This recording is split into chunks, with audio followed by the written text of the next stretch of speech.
दोस्तों, स्वागत है आपका ऑनलाइन क्लासेस विथ यशवंत साद।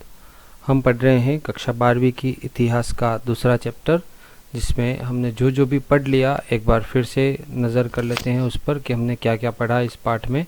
आप एक एक करके इन पॉइंट्स को देखते जाइए कि हमने ये पढ़ा और उसके बाद अब हमको क्या पढ़ना है, वो भी आपके सामने यहाँ पर स्क्रीन पर आ जाएगा। अभी तक हमने ये कुल 5-6 पॉइंट लगभग पढ़ लिए हैं और अब अगला और अंतिम इस पाठ का पॉइंट है, वो है विजयनगर साम्राज्य का उदय, कला एवं साहित्य का विकास। तो लीजिए शुरू करते हैं। भारतीय इतिहास के स्वर्णिम पृष्ठ का अंतिम पॉइंट, अंतिम बिंदु, विजयनगर साम्राज्य का उदय, कला एवं साहित्य का विकास। ये जो विजयनगर साम्राज्य है उसमें 2-3 वंश हैं जो मुख्य हैं और उन सबको एक बार हम देखेंगे। जैसे विजयनगर साम्राज्य में एक कहलाता है संगम वंश। तो इस संगम वंश है या संगम राजवंश है जो 1336 से 1486 ईस्वी तक चला और उस संगम वंश के जो प्रमुख शासक हुए हैं वो एक बार नज़र कर लेते हैं हम। जैसे हरिहर प्रथम 1336 से 1356 ईस्वी तक, फिर बुक्का प्रथम, ये दोनों भाई थे हरिहर और बुक्का, वो आगे पढ़ेंगे अपन। बुक्का प्रथम जो 1356 से 1377 ईस्वी में रहे, फिर हरिहर द्वितीय 1379 से 1406, फिर देवराय प्रथम 1406 से 1422 ईस्वी, वीर विजय 1422 से 1426 ईस्वी, देवराय द्वितीय 1426 से 1446 ईस्वी, मल्लिकार्जुन 1446 से 1465 ईस्वी और विरूपाक्ष द्वितीय 1465 से 1485 ईस्वी। ओके, ये संगम राजवंश के कुछ शासक हैं जो विजयनगर साम्राज्य में थे। देखते हैं आगे। संगम राजवंश या विजयनगर जो साम्राज्य था उसमें 3 वंश और जुड़ते हैं। जैसे वो हमने देखा था 1485 तक चला था, तो उसके बाद आता है सालोव वंश 1485 से 1505, फिर आता है तुलु वंश 1505 से 1570 और अंतिम अराविडु वंश 1570 से 1650 ईस्वी तक। तो वो जो हमने अभी शासक पढ़े थे वो संगम राजवंश के थे। विजयनगर साम्राज्य ही था पर वो संगम वंश के थे। अब उसके बाद आता है संगम राजवंश के बाद सालू वंश, और सालू वंश में 2 राजा हैं जिनको हमें याद रखना है। एक तो है नरसिंह 1485 से 1491 ईस्वी तक, और दूसरा है इम्माड़ी नरसिंह जो 1491 से 1505 ईस्वी तक। उसके बाद आता है सालू के बाद तुलु वंश। उसमें पहले शासक हुए वीर नरसिंह 1505 से 1509, फिर कृष्णदेव राय जो बहुत प्रसिद्ध हुए 1509 से 1529 और उन्हें शासनकाल भी लगभग 20 वर्ष किया। उन कृष्णदेव राय के बाद अच्युत राय 1529 से 1542 ईस्वी, फिर हैं सदाशिव राय 1542 से 1565 ईस्वी, और ये तुलु वंश की समाप्ति के बाद एक नया वंश आता है जिसको कहते हैं अराविडु वंश। और अराविडु वंश का शासनकाल रहा 1570 से 1650 ईस्वी, और जिनमें एक प्रमुख राजा हुए तिरुमाल, जिनके बारे में हम पढ़ेंगे 1570 ईस्वी से। ओके, शुरू करते हैं अपना विजयनगर साम्राज्य, जिसके हमने अभी प्रमुख 4 राजवंशों के बारे में पढ़ा। चलिए, विजयनगर साम्राज्य का उदय। विजयनगर साम्राज्य का नाम तुंगभद्रा नदी के दक्षिण किनारे स्थित राजधानी के नाम पर पड़ा। तुंगभद्रा नदी के दक्षिण किनारे में एक राजधानी है जिसको विजयनगर कहते हैं, तो उसी के नाम पर इस साम्राज्य का नाम विजयनगर साम्राज्य पड़ा है। विजयनगर के विषयों में फारसी यात्री अब्दुल रज्जाक ने लिखा कि विजयनगर दुनिया के सबसे भव्य शहरों में से एक लगा जो उसने देखे या सुने थे। फारसी यात्री आए थे अब्दुल रज्जाक, उन्होंने कहा कि विजयनगर इतना सुंदर है, इतना भव्यता लिए हुए है कि जो उन्होंने देखा या सुना, अभी तक जितने भी नगर देखे हैं या सुने हैं जिनके बारे में सुन रखा है, उससे भी ज़्यादा भव्य ये विजयनगर है। मोहम्मद बिन तुगलक के समय 1334 ईस्वी में काम्पिली प्रांत में विद्रोह आरंभ हुआ था। मोहम्मद बिन तुगलक जो शासक थे उस समय भारत में, तो उनके समय में 1334 में काम्पिली में, उधर अपने दक्षिण में ही काम्पिली प्रांत है, उसमें विद्रोह आरंभ हुआ। विद्रोह का दमन करने के लिए हरिहर और बुक्का, ये दोनों भाई थे, हरिहर और बुक्का को सेना सहित दक्षिणी भारत भेजा गया। क्यों भेजा गया? काम्पिली प्रांत में विद्रोह हुआ था, इसलिए। कब हुआ था? 1334 ईस्वी में। और किसने भेजा था? मोहम्मद बिन तुगलक। और किसको भेजा? तो इसका उत्तर है हरिहर और बुक्का को दक्षिण भारत में भेजा गया।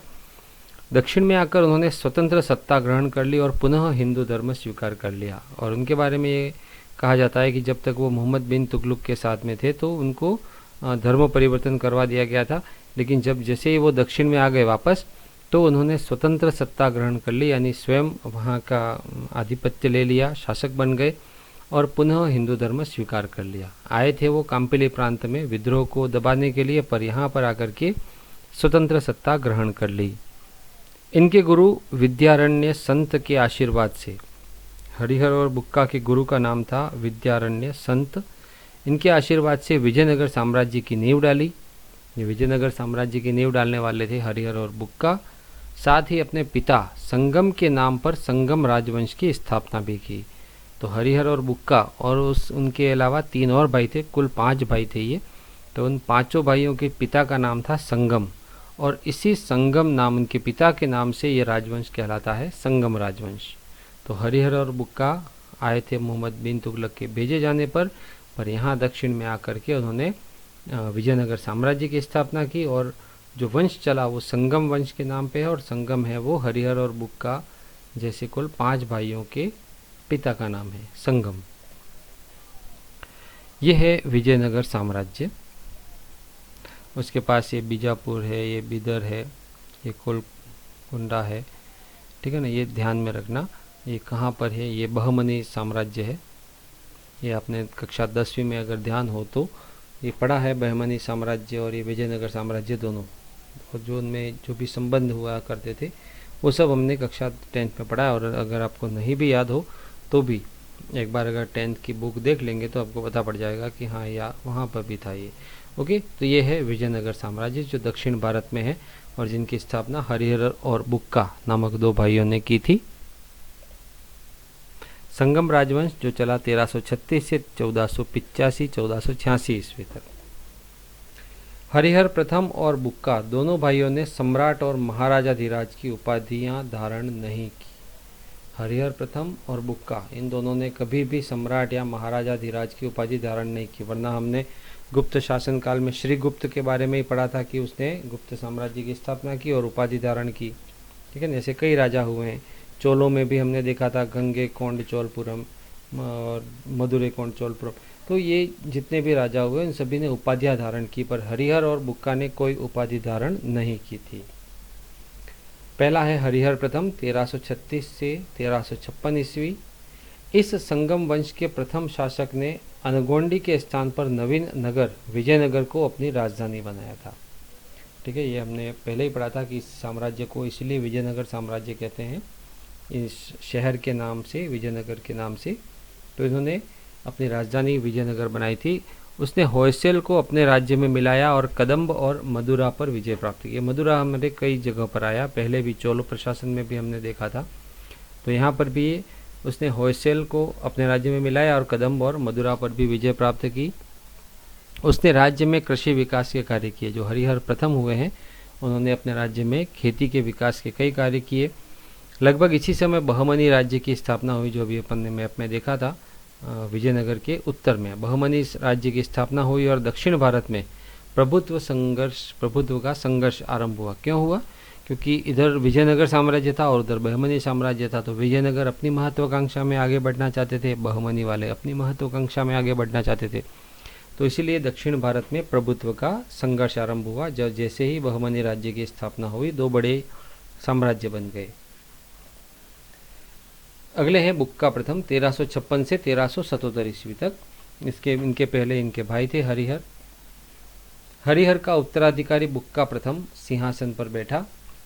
उसने मदुरा को अपने साम्राज्य में शामिल कर लिया। हरिहर ने तो केवल उसको जीता था, युद्ध में जीता था, परंतु इसने तो अपने साम्राज्य में ही शामिल कर लिया।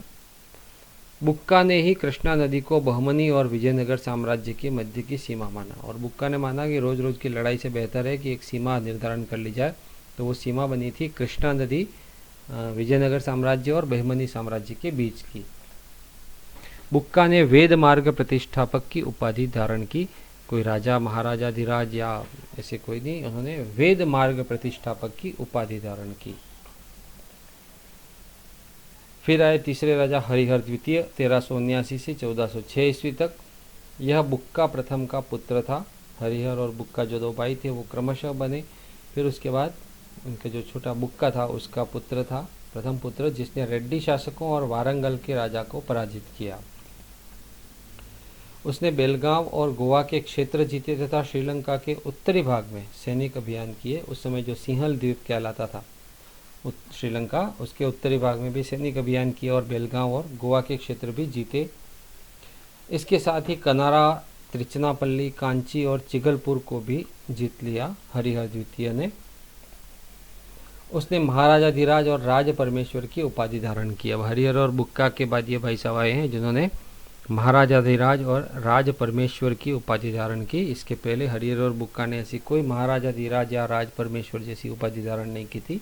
हरिहर ने तो और भी कुछ भी नहीं, बुक्का ने तो चलो थोड़ी सी उपाधि भी धारण की वैदिक मार्ग के लिए।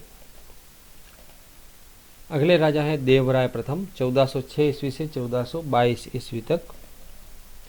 इसने सिंचाई के लिए तुंगभद्रा नदी पर बांध बना करके नहरें निकाली। देवराय, देवता जैसे जो देव होते हैं वो सिंचाई के लिए सुविधाएं करवाते हैं, ऐसा अपन याद रख सकते हैं। याद रखने के लिए अपने मन में ऐसा बैठा सकते हैं कि विजयनगर साम्राज्य में देवराय प्रथम थे जिन्होंने तुंगभद्रा नदी पर बांध बनाया और वहाँ से सिंचाई हेतु नहरें निकाली।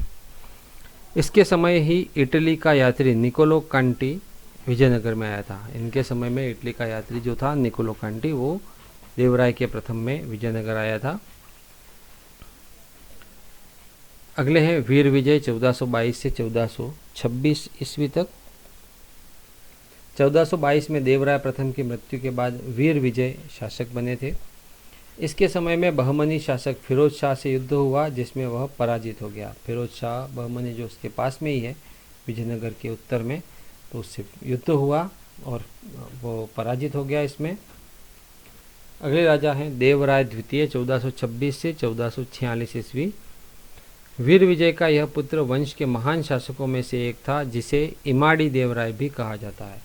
ये वीर विजय का पुत्र था और जो विजयनगर साम्राज्य के शासक हुए हैं वीर शासक, उसमें ये महान शासकों में से एक गिना जाता है। इसने आंध्र प्रदेश और उड़ीसा के गजपति शासक को पराजित किया था। आंध्र प्रदेश और उड़ीसा के गजपति शासक थे, उनको हराया था।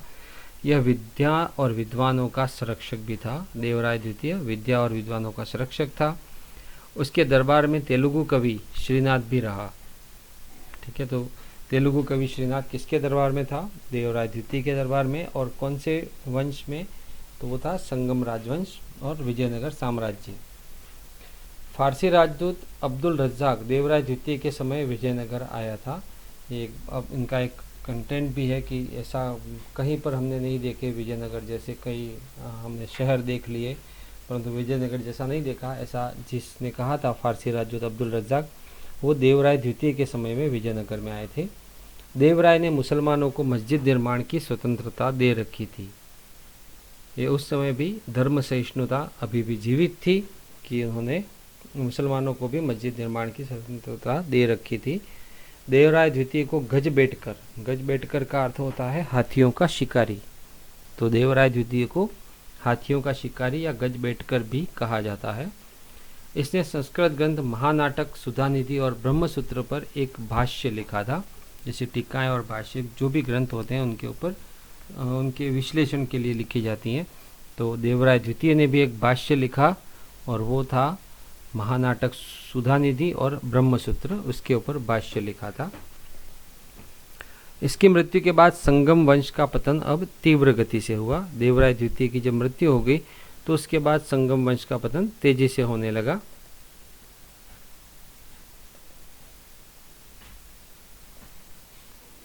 चलिए आगे बढ़ते हैं। मल्लिकार्जुन 1446 से 1465 ईस्वी। इसी प्रौढ़ देवराय भी कहा गया है। मल्लिकार्जुन जो 1446 से 1465 ईस्वी थे में रहे और इनको प्रौढ़ देवराय भी कहा गया। इसके बाद हुए विरूपाक्ष द्वितीय 1465 से 1485 ईस्वी। यह संगम वंश के अंतिम शासक थे। जो विरूपाक्ष द्वितीय थे वो संगम वंश के अंतिम शासक थे।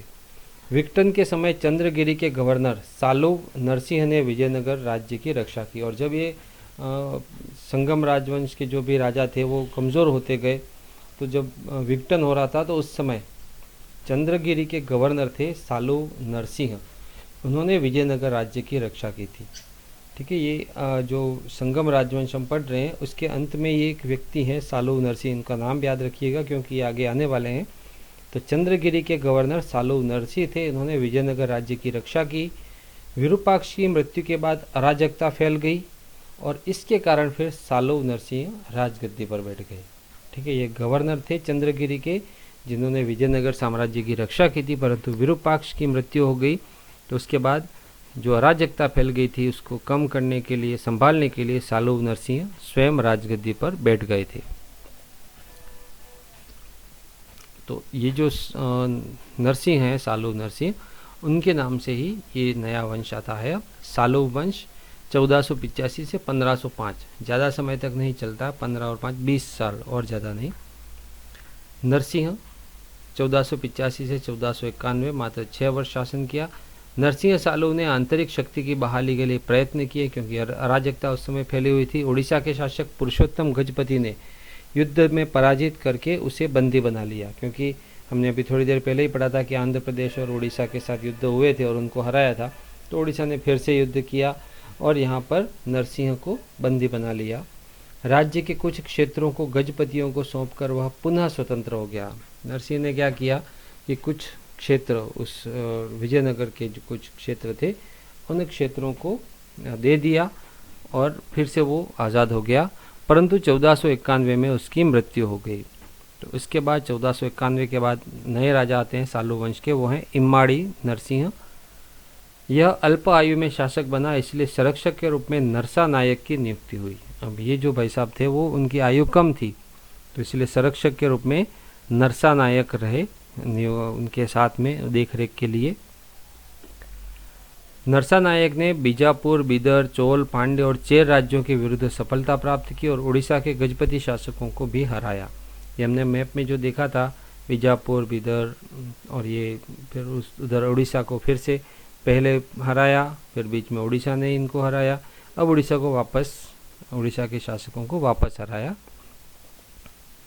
नरसा नायक की मृत्यु के बाद उसके बेटे वीर नरसिंह ने इम्माड़ी की हत्या कर दी और सालू वंश का अंत हो गया। अब यहाँ पर जो थे राजा इम्माड़ी नरसिंह, ठीक है, वो बड़े हुए, पहले छोटे थे तो नरसा नायक संरक्षक के रूप में थे, पर जैसे ही नरसा नायक की मृत्यु हो गई तो नरसा नायक के जो बेटे थे उसी ने उसका जो नाम था वीर नरसिंह, उसने इम्माड़ी की हत्या कर दी और फिर सालू वंश का अंत हो गया। तो हमने पहले संगम वंश पढ़ा, फिर सालू वंश, अब आता है तुलु वंश जो 1505 से 1570, ये भी ज़्यादा समय लंबा नहीं है, मात्र 65 वर्ष का समय अंतराल है। वीर नरसिंह, अभी हमने जो पढ़ा था, नरसा नायक का बेटा था जिसने इम्माड़ी नरसिंह की हत्या कर दी थी, तो वो वीर नरसिंह ने एक नए वंश की स्थापना की जिसको कहा जाता है तुलु वंश। सबसे पहले हरिहर और बुक्का आए संगम राजवंश को लेकर के, उसके बाद नरसिंह सालू वंश को लेकर के, और फिर ये नरसिंह फिर तुलु वंश को लेकर के। इस वंश का महानतम शासक कृष्णदेव राय था। ये जो तुलु वंश है मात्र 65 वर्ष रहा, पर ये जो कृष्णदेव राय थे वो एक महानतम शासकों में से आते हैं। अगर आजकल आप टीवी सीरियल देख रहे हो तो उसमें एक तेनालीरामा करके सीरियल आता है जिसमें राजा कृष्णदेव राय और तेनालीराम का अच्छा चित्रण है। कृष्णदेव राय 1509 से 1529, मात्र 20 वर्ष इन्होंने शासन किया, पर वो 20 वर्ष इनके बहुत ज़्यादा प्रभावशाली रहे जो आज भी हम याद करते हैं। कृष्णदेव राय जो थे वो नरसिंह, ये जो नरसिंह थे उनके छोटे भाई थे। कृष्णदेव राय के शासन संभालने के समय स्थिति संतोषजनक नहीं थी, क्योंकि हम सब जानते हैं किसी ने किसको मारा और फिर वो साम्राज्य ले लिया, फिर किसी ने और किसी को मारा और फिर साम्राज्य ले लिया, तो यही स्थितियाँ बन रही थी। तो कृष्णदेव के समय में भी स्थिति संतोषजनक नहीं थी। उम्मत्तूर का सामंत शासक स्वतंत्र आचरण कर रहा था। क्या क्या स्थितियाँ थी? उड़ीसा ने तटवर्ती क्षेत्रों पर अधिकार किए थे और बहमनी राज्य के उत्तराधिकारी राज्यों में बीजापुर, विजयनगर पर दबाव बनाए हुए था। जितने भी पड़ोसी थे वो कहीं ना कहीं महत्वाकांक्षा उनकी भी ज़्यादा पल रही थी, तो वो उस साम्राज्य को ले लेने के फिराक में थे। पश्चिमी तट पर पुर्तगालियों की शक्ति सुदृढ़ होती जा रही थी। अब ये जो पुर्तगाली हैं, अंग्रेज हैं, फ्रांसीसी हैं, इनका आगमन का समय भी आ गया है। और इस पार्ट का अंत भी आ गया। तो इस पार्ट के अंत में के बाद फिर हम और आगे भी बढ़ेंगे कि किस तरह से और बाहरी आक्रमणकारी आए। पर यहाँ पर अभी यहाँ इतना देख लेते हैं कि पश्चिमी तट पर जो पुर्तगाली थे उनकी शक्ति भी सुदृढ़ होती जा रही थी। वो हमने मैप में भी देखा था, वास्को डी गामा जो आया था। कृष्णदेव राय ने बीदर और बीजापुर के शासक सुल्तान महमूद शाह और यूसुफ आदिल शाह को परास्त किया। एक एक करके उन्होंने ये सब काम किया। तो पहले बीदर और बीजापुर के राजाओं को हराया, फिर बहमनी सुल्तान महमूद शाह को बरीद से मुक्त करा करके सिंहासन पर बिठाया। बहमनी का जो राजा था सुल्तान महमूद शाह, वो बरीद के अंदर था, बंदी बनाया हुआ था। तो बरीद से मुक्त करा करके सिंहासन पर बिठाया और यवनराज स्थापनाचार्य की उपाधि धारण की। कृष्णदेव राय ने यवनराज स्थापनाचार्य की उपाधि कब धारण की? जब बहमनी के सुल्तान को मुक्त करा करके सिंहासन पर बिठाया था। 1520 ईस्वी तक समस्त शत्रुओं को परास्त करके पराक्रम का परिचय दिया। पुर्तगालियों से मैत्रीपूर्ण नीति अपनाई। देखिए जो भी चीज़ें थी उन सबको धीरे धीरे एक एक करके सबको टेकल किया। पुर्तगाली यात्री डोमिगोस पायस ने विजयनगर की यात्रा की। भटकल में पुर्तगालियों को किला बनाने की अनुमति भी कृष्णदेव राय ने दे दी। कृष्णदेव राय तेलुगु साहित्य के महान विद्वान थे। तेलुगु जो साहित्य है उसके महान विद्वान थे कृष्णदेव राय। उनके दरबार में तेलुगु साहित्य के 8 सर्वश्रेष्ठ कवि रहते थे। कृष्णदेव राय ने नागलपुर नामक नया नगर, हजारा और विट्ठल स्वामी नामक मंदिर का निर्माण करवाया। कृष्णदेव राय की मृत्यु 1529 ईस्वी में हो गई। 1509 से 1529, पर इस समय के दौरान उन्होंने काफ़ी कुछ ऐसे काम किए जिनकी वजह से हम इनको आज भी पढ़ते हैं और याद करते हैं। कृष्णदेव राय के बाद राजा बनते हैं अच्युत राय 1529 से 1542 ईस्वी। यह दुर्बल शासक था जिससे केंद्रीय सत्ता कमज़ोर हो गई। अब जैसे जैसे केंद्रीय सत्ता कमज़ोर होती जाती है तो बाहरी आक्रमणकारी या अन्य जितने भी अंदर के भी भेदी हों तो वो हावी हो जाते हैं और वो साम्राज्य को अंत की तरफ ले जाते हैं। उसके बाद हुए सदाशिव राय। अच्युत राय की मृत्यु के बाद उसका भतीजा सदाशिव राय जो था वो सिंहासन पर बैठा। इसके निर्बल होने से मंत्री राम राय ने शासन पर नियंत्रण कर लिया। जैसा मैंने अभी आपको बताया कि कभी बाहर वाले और कभी अंदर वाले, तो जैसे ही आप कमज़ोर पड़ते हैं तो ये उसके ऊपर अतिक्रमण करके हथिया लेते हैं। तो यहाँ पर भी पूरा जो शासन पर नियंत्रण था वो मंत्री राम राय ने ले लिया। राम राय ने बीजापुर, गोलकुंडा, अहमदनगर और बीदर के दक्षिण राज्यों के पारस्परिक संघर्ष में हस्तक्षेप करके विजयनगर की शक्ति और प्रतिष्ठा में वृद्धि की। राम राय ने क्या किया? जो इनके आपसी झगड़े थे, बीजापुर, गोलकुंडा, अहमदनगर और बीदर जो भी पड़ोसी राज्य थे, उन सब के आपसी संघर्ष में हस्तक्षेप किया। किसी को कुछ, यानी कूटनीतिक रूप से, और विजयनगर की शक्ति और प्रतिष्ठा में वृद्धि की। अब चारों मुस्लिम राष्ट्रों ने संयुक्त सेना से विजयनगर पर आक्रमण कर दिया। इन चारों के बीच में जब ये हस्तक्षेप किया तो फिर बाद में ये चारों एक हो गए। बीजापुर, गोलकुंडा, अहमदनगर और बीदर, इनमें मिलकर के आक्रमण किया और 25 जनवरी 1565 ईस्वी को तालीकोटा का जो युद्ध हुआ उसमें राम राय पराजित हुआ। तो तालीकोटा का युद्ध किसके बीच हुआ था? तो बीजापुर, गोलकुंडा, अहमदनगर और बीदर के शासक तथा जो राम राय थे विजयनगर साम्राज्य के, उनके बीच में हुआ था 25 जनवरी 1565 को, और उसमें फिर राम राय पराजित हुए थे। उसके बाद वंश आता है अराविडो वंश 1570 से 1650। अब राम राय का भाई तिरुमाल प्रधानमंत्री बना। जब वहाँ पर राम राय हार गया तो उसका जो भाई था तिरुमाल वो प्रधानमंत्री बना। उसने पेनुगोड़ा को राजधानी बनाया और 1570 ईस्वी में सदाशिव राय को हटा करके स्वयं सिंहासन पर अधिकार कर लिया। राम राय तो ठीक है, उसने संभाला था सब कुछ, परंतु यहाँ पर ये जो भाई साहब हुए हैं तिरुमाल, वो उसने पेनुगोड़ा को राजधानी बनाई और सदाशिव राय को हटा करके स्वयं सिंहासन पर अधिकार कर लिया। और फिर उसने एक नया वंश की नींव रखी और वो था अराविडो वंश। उसी ने अराविडो वंश की नींव रखी। अब विजयनगर धीरे धीरे विखंडित हो गया और मैसूर, बैदनूर, तंजौर आदि स्वतंत्र राज्यों की स्थापना हुई। जो विजयनगर साम्राज्य एक था वो अब धीरे धीरे विखंडित हो गया और उसमें से अलग अलग मैसूर, जिसको हम आजकल कर्नाटक कहते हैं, मैसूर, बेदनूर, तंजौर आदि अलग अलग राज्यों की स्थापना हुई। 1612 ईस्वी में वोडियार ने मैसूर राज्य की स्थापना की। मैसूर राज्य जो आजकल हम कर्नाटक कहते हैं, उसकी स्थापना 1612 ईस्वी में वोडियार ने की थी। यह साम्राज्य लगभग 3 शताब्दी तक जीवित रहा, यानी 300 सालों तक लगभग ये साम्राज्य, विजयनगर साम्राज्य जीवित रहा। हमने जो पढ़ा था, हरिहर और बुक्का ने जिस वंश की नींव रखी थी वो संगम वंश था, और वो संगम युग के दौरान साहित्य, संस्कृति, कला और संगीत किस तरह से रहे, या दक्षिण भारत का जो युग है वो संगम युग कहलाता है। तो उसमें पहला है सांस्कृतिक प्रगति। 2 शताब्दियों से अधिक समय तक विजयनगर दक्षिण की राजनीति में अपना प्रभाव बनाए रखने में सफल रहा। 2 शताब्दियाँ यानी 200 साल से अधिक समय तक विजयनगर ने दक्षिण की राजनीति में अपना प्रभाव बनाए रखा। हिंदू शासकों की वजह से हिंदू धर्म और संस्कृति का केंद्र भी रहा। वहाँ के जितने शासक हुए वो सभी हिंदू शासक हुए, और जिसकी वजह से यह हिंदू धर्म और संस्कृति का केंद्र भी रहा। विजयनगर के शासकों ने साहित्य, स्थापत्य, चित्रकला और संगीत कला को प्रोत्साहन दिया। जितने भी शासक हुए उन सभी ने इन सभी चीज़ों को प्रोत्साहन दिया।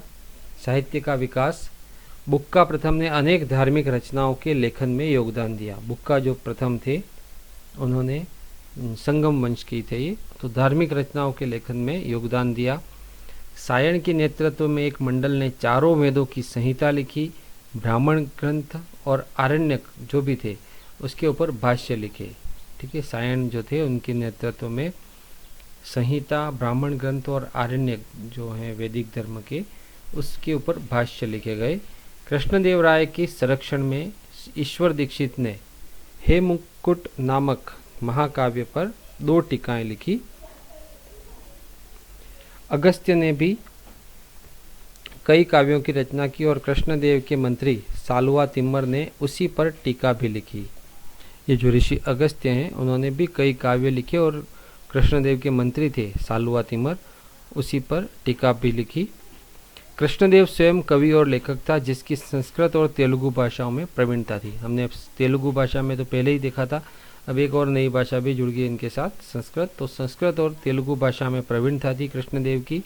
तेलुगु के 5 काव्य महाकाव्य में से एक आमुक्त मालयदम उसी की रचना है, कृष्णदेव राय की रचना है। 5 जो महाकाव्य हैं तेलुगु के, जैसे हिंदी के महाकाव्य हैं रामायण और महाभारत, ठीक वैसे ही तेलुगु के 5 महाकाव्य हैं, जिसमें एक महाकाव्य आमुक्त मालयदम की रचना कृष्णदेव राय ने की है। कृष्णदेव ने संस्कृत में एक नाटक भी लिखा जिसका नाम है जाम्बवती कल्याणम। तो कृष्णदेव ने नाटक भी लिखा और महाकाव्य भी लिखा। तो संस्कृत के नाटक का नाम है जाम्बवती कल्याणम, कृष्णदेव ने लिखा। तेलुगु कविता के पितामह अलसानी पेद्दन को कृष्णदेव ने आश्रय दिया। तेलुगु कविता के जो पितामह माने जाते हैं अलसानी पेद्दन, उनको कृष्णदेव ने आश्रय दिया, यानी विद्वानों का, विद्वत्ता का संरक्षक भी थे। पेद्दन की प्रमुख रचना स्वारोचित संभव है। पेद्दन ने एक रचना की है जिसका नाम है स्वारोचित संभव। कवि नंदी तिम्मन ने पारिजात हरण और भट्ट मूर्ति ने अलंकार शास्त्र से संबंधित पुस्तक नर सबुयालियम की रचना की। किताबों के नाम और लेखकों के नाम जरूर याद रखिएगा जो संगम वंश में है। दरबार में तेनालीराम प्रसिद्ध कवि था जिसने पांडुरंग महात्म्य की रचना की। तेनालीराम जो मैंने कुछ समय पहले आपको बताया था, जो कृष्णदेव राय के दरबार में था, और उसने एक किताब लिखी जिसका नाम है पांडुरंग महात्म्य। अन्य साहित्य और ऐतिहासिक रचनाओं में राजनाथ का सालुवा भीयोदय और भागवत चंपू उल्लेखनीय है। ये भी पुस्तकें हैं जो बहुत महत्वपूर्ण है संगम युग के साहित्य की दृष्टि से। बुक्का प्रथम की पत्नी ने मधुरा विजयम अपने पुत्र कुमार कंपन की सफलताओं पर लिखी। बुक्का की पत्नी थी, उसने मधुरा विजयम नामक किताब लिखी, और वो लिखी अपने पुत्र कुमार कंपन की सफलताओं के ऊपर। तिरुवलाम्बा ने अच्युत राय और वरदाम्बिका के विवाह पर वरदाम्बिका परिणय नामक किताब लिखी, जो उन दोनों की शादी के संबंध में थी, और इसका नाम से ही स्पष्ट है वरदाम्बिका परिणय, यानी उन दोनों की शादी के संबंध में एक किताब लिखी तिरुवलंबा ने। कन्नड़ भाषा में भी अनेक तीर्थंकरों और संतों की जीवनियाँ इस काल में लिखी गई। कन्नड़ भाषा में भी, अभी हमने तेलुगु और संस्कृत 2 भाषाओं का ज्ञान लिया था, अब एक और भाषा फिर आती है कन्नड़। तो संगम साहित्य में 3 भाषाओं का जोर रहा। मधुर ने धर्मनाथ पुराण और गोमतेश्वर की स्तुति में कविताओं की रचना की। कृष्णदेव के दरबार में संस्कृत और कन्नड़ की पुस्तकों की रचना हुई, जिनमें भाव चिंतारण और वीर शैवामृत प्रमुख हैं। ये कृष्णदेव के दरबार में संस्कृत कन्नड़ की भी ये किताबों का लेखन का कार्य हुआ। अगला है संस्कृति और साहित्य के आगे कला। स्थापत्य में चोल कला की द्रविड़ शैली में कुछ नई विशेषताएं शामिल हो गई। अब चोल कला जो हमने इसके पहले के वीडियोज में पढ़ी थी, उस चोल कला में कुछ चेंजेस आ गए। तो चोलों की जो कला थी मंदिर निर्माण की या वास्तु की, वो थी द्रविड़ शैली। तो इस द्रविड़ शैली में कुछ दूसरे चेंजेस आ गए और उन दूसरे चेंजेस आने से अब इसका नाम भी अलग हो गया। सबसे पहले हर मंदिर में मंडप के अलावा एक कल्याण मंडप का निर्माण किया गया, जो मंदिर के आंगन की बाएं तरफ होता था। पहले जो द्रविड़ शैली थी उसमें ये कल्याण मंडप का नहीं होता था, परंतु मंदिर के बाएं तरफ एक कल्याण मंडप बनने लग गया, जो द्रविड़ शैली में नहीं शामिल हुआ। अलंकृत स्तंभों युक्त इस मंडप में देवता के विवाह समारोह का त्यौहार मनाया जाता था। ये जो मंडप था कल्याण मंडप, उस मंडप का उद्देश्य था कि उस मंदिर में जो देवता विराजमान है उनके विवाह समारोह का त्यौहार यहीं पर मनाया जाता था। दूसरी विशेषता थी अम्मान मंदिर। एक और विशेषता जो द्रविड़ शैली में जोड़ी गई विजयनगर के शासकों के द्वारा, और वो थी अम्मान मंदिर, जो एक अतिरिक्त मंदिर था जिसमें देवता की पत्नी की विशेष रूप से आराधना की जाती थी। जैसे आजकल हम देखते हैं तो देवता और जो उनकी पत्नी है वो दोनों साथ में मंदिर में विराजमान रहते हैं, परंतु ये जो उन्होंने किया था विजयनगर साम्राज्य के शासकों ने उस द्रविड़ शैली में, तो एक अलग मंदिर दूसरा बनाया जिसको अम्मान मंदिर कहा, और उसमें देवता की पत्नी की आराधना की जाती थी। इसके अतिरिक्त मंदिर में प्रवेश द्वार बने थे, कई सारे प्रवेश द्वार बनाने इस विजयनगर शैली के। अब यहाँ पर जो मैंने भी कहा था कि इसका नाम दूसरा हो गया, तो जो द्रविड़ शैली थी उस द्रविड़ शैली का नाम अब हो गया विजयनगर शैली। और विजयनगर शैली में अगर ये चीज़ें हैं जो हमने पढ़ी अभी वो हैं तो वही विजयनगर शैली, अन्यथा वो द्रविड़ शैली है। तो इस विजयनगर शैली के भवन तुंगभद्रा नदी से दक्षिण क्षेत्र में फैले हुए थे। स्तंभ की विविध और जटिल सजावट विजयनगर शैली की सबसे बड़ी विशेषता है। विजयनगर शैली की सबसे बड़ी विशेषता है जो स्तंभ या खंभे होते थे उसकी सजावट, जटिल सजावट होती थी विविध प्रकार से, वो इसकी सबसे बड़ी विशेषता है। स्तंभ के चारों ओर बड़े और गोलाकार मूर्तियों के समूह हैं। जितने भी स्तंभ हैं उसके चारों ओर बड़े और गोलाकार मूर्तियों के समूह हैं, और जो कि पिछले पैरों के बल खड़े घोड़े या अलौकिक जानवर का अंकन है। जो भी स्तंभ है उन स्तंभ पर इस तरह से जानवर खड़ा किया है जो पिछले पैरों के बल पर खड़ा हो और आगे के पैर ऊंचे हों। अलंकार ही विजयनगर स्थापत्य शैली की उल्लेखनीय विशेषता है। जितना भी अलंकार किया गया, डिज़ाइन बनाई गई शोभा बढ़ाने के लिए, वो इस विजयनगर स्थापत्य शैली की उल्लेखनीय विशेषता है। इस शैली के सर्वोत्कृष्ट उदाहरण हजारा मंदिर और विट्ठल स्वामी के मंदिर हैं जो कृष्णदेव राय द्वारा निर्मित हैं। सबसे श्रेष्ठ उदाहरण हजारा मंदिर और विट्ठल स्वामी के मंदिर जो कृष्णदेव राय के द्वारा निर्मित हैं। विजयनगर के शासकों ने महलों का भी निर्माण कराया, जिसके अवशेष राजधानी विजयनगर वर्तमान में कर्नाटक के हम्पी में देखे जा सकते हैं। तो विजयनगर के जो शासक थे उन्होंने महल भी बनाए थे, जो आजकल अगर आप देखना चाहें तो कर्नाटक के हम्पी में ये हैं। और भी देखना चाहें तो हमारे जो अभी नई जो मुद्रा आई हैं, नई नोटें आई हैं, उन नोटों पर भी आप देख सकते हैं कई सारे ऐसे महल, और उसमें हम्पी लिखा हुआ भी है। तो आज आपका काम ये रहेगा कि 10, 20, 50, 100, 200, 500 की जो नोटें हैं उन नोटों पर आप देखें कि इतिहास के किन किन से जो भी अवशेष हैं, हमारे पुराने महल हैं, उन सब का चित्रांकन हुआ है और उनके नाम भी लिखे हुए हैं। और अगर नहीं देखा तो आप इन सभी नोटों को ज़रूर देखें। इनमें विभिन्न देशों के रहन सहन को दर्शाया गया है। यहाँ पर जो विजयनगर के महलों का निर्माण किया गया था कर्नाटक के हम्पी में, तो उसमें विभिन्न देशों के जो रहन सहन है उसको दिखाया गया है। इसकी मूर्तियाँ अधिकतर शासकों की हैं जिनका निर्माण पत्थरों को काटकर या कांसे को ढालकर किया गया है। यहाँ महलों में जो राजाओं की मूर्तियाँ बनाई गई या तो वो पत्थरों को काटकर बनाई गई या कांसे को, जो धातु होता है कांसा मिश्रित धातु, उसको ढालकर बनाया गया है। यहाँ कृष्णदेव राय और उसकी पत्नियों, वेंकट प्रथम और अन्य शासकों की कांस्य की विशाल मूर्तियाँ धातुकला की प्रवीणता बताती हैं। कृष्णदेव राय और उसकी पत्नी, फिर वेंकट प्रथम और अन्य शासकों की जो कांस्य धातु से, चलो कांस्य मिश्रित धातु, हालांकि ये प्रश्न अपने इतिहास या सामाजिक से लेना देना नहीं है, पर जनरल नॉलेज का प्रश्न है कि जो कांस्य धातु है वो कौन सी दो धातुओं के मिश्रण से बनती है। आप कमेंट बॉक्स में ज़रूर लिखिएगा कि कांस्य धातु कौन सी दो धातुओं का मिश्रित रूप है। तो कांस्य की विशाल मूर्तियाँ धातुकला की प्रवीणता को बताती हैं। देखिए ये चित्र है, जैसा अभी बताया गया था कि ये जो भी जानवर है उसके पिछले पैर यहाँ खंबे पर हैं और आगे के पैर ऐसे खड़े हैं। तो इस तरह की कलात्मक डिज़ाइन है, ये विजयनगर शैली की हैं जो अलंकार दिए हुए हैं। और ये एक हम्पी का चित्र, ये आप आपकी मैंने अभी जो बताया आपको नोट के ऊपर आपको चित्र मिलेगा। ऐसे ही कई सारे जितने भी नोटें हैं अपनी 10, 20, 50, 100, 200, 500 की, उन सभी के ऊपर कहीं ना कहीं ये चित्रांकन है दूसरी चीज़ों का। हम्पी का तो एक नोट पर ही है, बाकी 10 पे आपको अलग मिलेगा, 20 पे अलग मिलेगा। हाँ, ये जो चित्र हैं वो उस हम्पी के हैं। ये है मदुरा विजयम, जिसका दूसरा नाम है मीनाक्षी सुंदरेश्वर, और ये भी एक मंदिर उत्कृष्ट कला का द्योतक है जो उस समय विजयनगर की श्रेणी का चित्र बना हुआ, विजयनगर शैली का। चलिए आगे बढ़ते हैं संगम युग की संगीत के बारे में। कृष्णदेव राय के दरबार में अनेक विख्यात संगीतकार, गायक और नर्तक मौजूद थे जिन्हें उचित सम्मान और संरक्षण प्राप्त था। जितने भी गायक थे, संगीतकार थे, नर्तक थे, उनको उचित सम्मान और संरक्षण मिला हुआ था। संगीत और नृत्य संबंधी पुस्तकों में सायण द्वारा रचित संगीत सार प्रमुख है। सायण पहले भी नाम आया था अपने साहित्य में, तो यहाँ पर संगीत और नृत्य संबंधी जो किताबें लिखी गई उसमें सायण के द्वारा लिखी गई किताबें संगीत सार ये प्रमुख है। मल्लिकार्जुन के संरक्षण में मल्लीनाथ और उसके पोते राम अमात्य ने राम राय के संरक्षण में स्वरमेल कलानिधि की रचना की। स्वरमेल कलानिधि की रचना किसने की थी? राम अमात्य ने, और वो थे मल्लिकार्जुन के संरक्षण में, राम अमात्य और मल्लीनाथ दोनों ने।